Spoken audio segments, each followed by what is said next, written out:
తెలంగాణ ఆత్మకు మలిన వంటిచ్చే ప్రయత్నం చేస్తున్నాడు రేవంత్ రెడ్డి. ఒక ఉద్యమ నాయకుడు 4.5 కోట్ల ప్రజల్ని ఒక్క తాటి మీద నడిపించి తెలంగాణ సాధించినటువంటి నాయకుడు కేసీఆర్ ఇలా తెలంగాణ ఆత్మకు మలిన వంటిచ్చే ప్రయత్నం చేస్తున్నాడు రేవంత్ రెడ్డి. ఇలా ఏ పార్టీ అయితే ఎన్ని పార్టీలున్నా అన్ని పార్టీలలో కేసీఆర్ కు అభిమానులు ఉన్నారు. పార్టీలకు అతీతంగా కేసీఆర్ ను బాబు అని గౌరవించేటువంటి నాయకులు ఉన్నారు ఈ తెలంగాణ. తెలంగాణ ఉద్యమం ఉవ్వెత్తున నడుస్తున్నటువంటి సందర్భంలో తెలంగాణ ఉద్యమకారుల మీద తుపాకీ ఎక్కువ పెట్టినటువంటి దొంగవు నువ్వు ఇలా కేసీఆర్ మీద సిటీ విచారణ చేసే రాజ్యాంగ విరుద్ధమైనటువంటి ప్రయత్నం చేస్తున్నావు.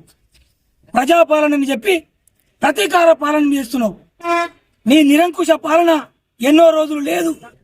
నువ్వు ఒక్కొక్క వేసే ఒక్కటి తప్పటి అడుగు నీ పదవిని దించే అడిగని నిన్ను హెచ్చరిస్తా ఉన్నావు. ఈ బిందర్పల్లి మండలం బీఆర్ఎస్ పార్టీ తరఫున ఉద్యమ నాయకుడు తను ప్రాణాలను తెగించి 4.5 కోట్ల ప్రజల్ని ఏకం చేసి ఇవాళ తెలంగాణ రాష్ట్రం తీసుకొచ్చి 10 సంవత్సరాలు తెలంగాణను అభివృద్ధి ప్రదంలో నడిపించినటువంటి ఒక గొప్ప మూర్తి భవించినటువంటి నాయకుడు కేసీఆర్.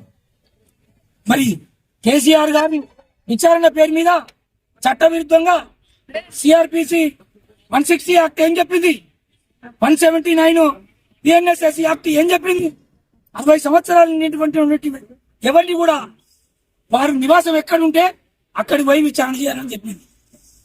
నీ అహంకారంతో నువ్వు సీఎం కాగానే నీ కళ్ళు నెత్తికెక్కి నీ అహంకారంతో కేసీఆర్ ను హైదరాబాద్ కు రమ్మని బలవంతంగా పిలిచి ఆయన విచారణకు సహకరిస్తాను, నాకు ఎన్నికలు ఉన్నాయి, మున్సిపాలిటీ ఎన్నికలు ఉన్నాయి, అయినా నేను సహకరిస్తా నీ విచారణకు అని చెప్పినా కూడా హైదరాబాద్ కు బలవంతంగా పిలిచి హైదరాబాద్ ఇంట్లో నోటీసులు చట్టవిరుద్ధంగా ఎట్టిస్తామని ఇవాళ తెలంగాణ పౌర సమాజం నిన్ను అడుగుతా ఉన్నది.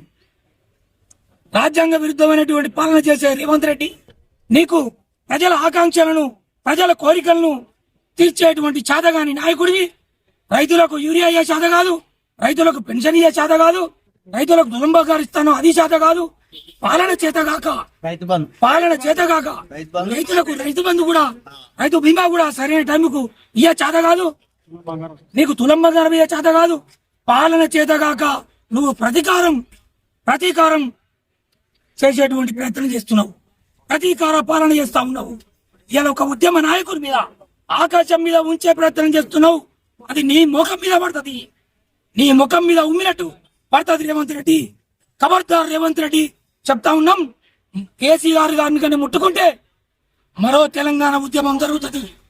ఇవాళ కేసీఆర్ గారు తెలంగాణను నిర్మిస్తే నువ్వు విధ్వంసం చేస్తా ఉన్నాము. నీ విధ్వంసం ఎన్నో రోజులు జరగదు. కేసీఆర్ గారి ఆనవాళ్ళు లేకుండా చేస్తానటువంటి ఒక ప్రయత్నం చేస్తా ఉన్నావు. తెలంగాణలో బలి ఉన్నటువంటి యువకులంతా కూడా మహిళలంతా కూడా పార్టీలకు అతీతంగా నిన్ను పదవి నుంచి తీసేసేటువంటి రోజులు వచ్చినాయి. ఖబర్దార్ రేవంత్ రెడ్డి, కేసీఆర్ గారి మీద వేసేటువంటి చట్ట వ్యతిరేకమైనటువంటి విచారణ ఏదా ఉన్నావో అది వెంటనే నిలిపివేయాలి. కేసీఆర్ గారి మీద చేసేటువంటి విచారణ వెనక్కి తీసుకోకుంటే ఖబర్దార్ హెచ్చరిస్తున్నాం రేవంత్ రెడ్డి. అడుగునా నిన్ను అడ్డుకుంటాం, నీ ప్రభుత్వాన్ని అడ్డుకుంటాం, నీ నాయకులను అడ్డుకుంటాం గ్రామాలల్లో. ఖబర్దార్ రేవంత్ రెడ్డి. జై తెలంగాణ.